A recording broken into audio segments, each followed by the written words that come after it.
नमस्कार. आपल्या सगळ्यांचे महाराष्ट्र सोशल न्यूज चॅनलमध्ये हार्दिक स्वागत. चला वळूया तर एका नवीन बातमीकडे. आजची बातमी.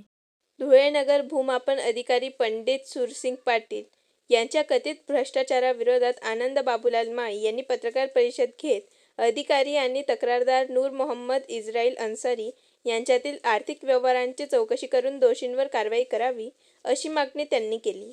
संबंधित अधिकाऱ्यावर फौजदारी गुन्हे दाखल करण्याची मागणीही माळी यांनी केली. 27/9/2022 मालमत्ता पत्रक सिटी सर्वे नंबर 18304 रद्द करण्यासाठी शासकीय दस्तावेजात खाडाखोड बॅकडेटेड आदेशाचा कट आणि फौजदारी गुन्ह्यावर मी आनंद बाबूलाल माळी या पत्रकार परिषदेच्या माध्यमातून महसूल व भूमी अभिलेख विभागातील नगर भूमापन अधिकारी श्री पंडित सुरसिंग पाटील, तक्रारदार नूर मोहम्मद इस्राईल अन्सारी यांच्यातील लाचखोरी, आर्थिक लागेबांधे आणि सर्वसामान्य नागरिकांची गळचिटी करणाऱ्या भ्रष्ट कारभाराचा जाहीर पर्दाफाश करण्यासाठी आपल्यासमोर आलो आहे.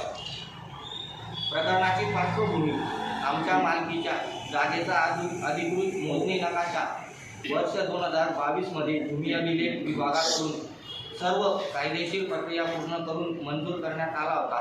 त्यानंतर वर्ष 2023 मध्ये नगर भूमापन कार्यालयानेच मला अधिकृत मालमत्ता पत्रक प्रदान केले होते. परंतु नगर भूमापन अधिकारी श्री पंडित सुरसिंग पाटील यांनी तक्रारदाराशी आर्थिक संधान साधून माझा हा नकाशा आणि मालमत्ता पत्रक बेकायदेशीरपणे रद्द करण्याचा धक्कादायक आणि नियमबाह्य आदेश पारित केला.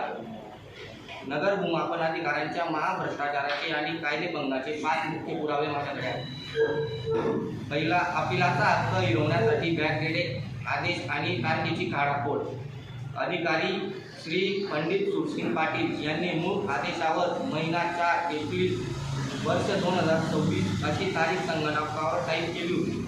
परंतु महाराष्ट्र जमीन महसूल संहितेनुसार आदेशाविरोधात वरिष्ठ न्यायालयात अपील करण्यासाठी 60 दिवसांची मुदत मिळते. मला अपीलासाठी कायदेशीर मुदत मिळू नये, मी तांत्रिक कारणास्तव अडकून पडावा आणि माझे अपील थेट बाद व्हावे या कुटील हेतूने अधिकाऱ्यांनी तो महिना आणि वर्ष पेनाने खोडून कट करून त्याच्या खाली 10/2/2026 अशी तब्बल 2 महिने मागची तारीख टाकली. सरकारी कागदपत्रातील ही खाडाखोड उघड्या डोळ्यांनी दिसत असून हा नागरिकांचा कायदेशीर हक्क हिरावून घेण्याचा मोठा कट आहे. हजर असूनही कागदोपत्री गैरहजर दाखवण्याचा खोटेपणा. अधिकारी श्री पंडित सुरसिंग पाटील यांनी 25/5/2026 आणि दिनांक 23/7/2026 कार्यालयीन पत्रव्यवहारात असे लिहिले आहे की दिनांक 30/1/2026 अन्वयी नोटीस देण्यात येऊनही सदर नोटीसप्रमाणे 10/2/2026 ही तारीख ठेवण्यात आली होती. सदर तारखेस कार्यालयातील शिपाई यांनी 3 वेळा पुकारा करूनही कार्यालय प्रमुख यांच्या दालनात कोणीही हजर नव्हते. परंतु जेव्हा मी या केसचा अधिकृत रोजनामा काढला तेव्हा त्या रोजनाम्यात स्पष्ट लिहिले आहे की सुनावणी समयी बाबूलाल उत्तम माळी यांचे चिरंजीव आनंद बाबूलाल माळी त्या दिवशी सुनावणीला प्रत्यक्ष हजर होते. स्वतःच्याच कार्यालयाच्या अधिकृत रोजनाम्याला खोटे ठरवून कार्यालयीन पत्रव्यवहारात जाणीवपूर्वक गैरहजर दाखवणे हा शासकीय दप्तरात केलेला फौजदारी स्वरूपाचा फेरफार आहे. पुनर्विलोकनाच्या 90 दिवसाच्या कायदेशीर मुदतीचे सरळ उल्लंघन. नगर भूमापन अधिकाऱ्यांनी आपल्या आदेशात महाराष्ट्र जमीन महसूल संहिता 1966 चे कलम 258 चा उल्लेख केलेला आहे. या कलमानुसार कोणत्याही अधिकाऱ्याला स्वतःच्या किंवा पूर्ववर्ती अधिकाऱ्याच्या आदेशाचे पुनर्विलोकन करण्याचा अधिकार केवळ 90 दिवसांच्या आतच असतो. माझा हा नकाशा आणि मालमत्ता पत्रक तयार होऊन 3 ते 4 वर्ष झाली असताना 90 दिवसांची कडक मुदत संपल्यानंतर ही कारवाई करणे पूर्ण बेकायदेशीर आहे. जरी त्यांनी वरिष्ठ अधीक्षक भूमी अभिलेख तहसीलदार यांची परवानगी घेतली असली तरी वरिष्ठांची प्रशासकीय परवानगी ही कायद्याने ठरवून दिलेली 90 दिवसांची कडक मुदत वाढवू शकत नाही. तक्रारदार नूर मोहम्मद इस्राईल अन्सारी यांचा खोटा युक्तिवाद. तक्रारदाराने असा खोटा युक्तिवाद केला आहे की जागेवर माझे आणि माझ्या भावांची पक्की घरं आहे, परंतु वास्तविक परिस्थिती अशी आहे की ती जागा पूर्णपणे मोकळी, ओसाड, बख्खर पडलेली आहे. तिथे कोणतेही बांधकाम नाही. नगर भूमापन अधिकाऱ्याने जागेवर न जाता, पंचनामा न करता कार्यालयात बसून केवळ आर्थिक हितसंबंधातून हा खोटा दावा मान्य केला आहे. थेट फौजदारी कलमाचे उल्लंघन. हा प्रकार केवळ प्रशासकीय चूक चूक नसून थेट फौजदारी गुन्हा आहे. अधिकारी पंडित सुरसिंग पाटील यांनी जाणीवपूर्वक खोटा दस्तावेज रचल्यामुळे त्यांच्यावर खालील कलमांनुसार कारवाई होणे आवश्यक आहे. भारतीय न्याय संहिता 2023 BNSचे कलम 336 व 340 शासकीय दस्तऐवजात आणि तारखेत बनावटी करणे.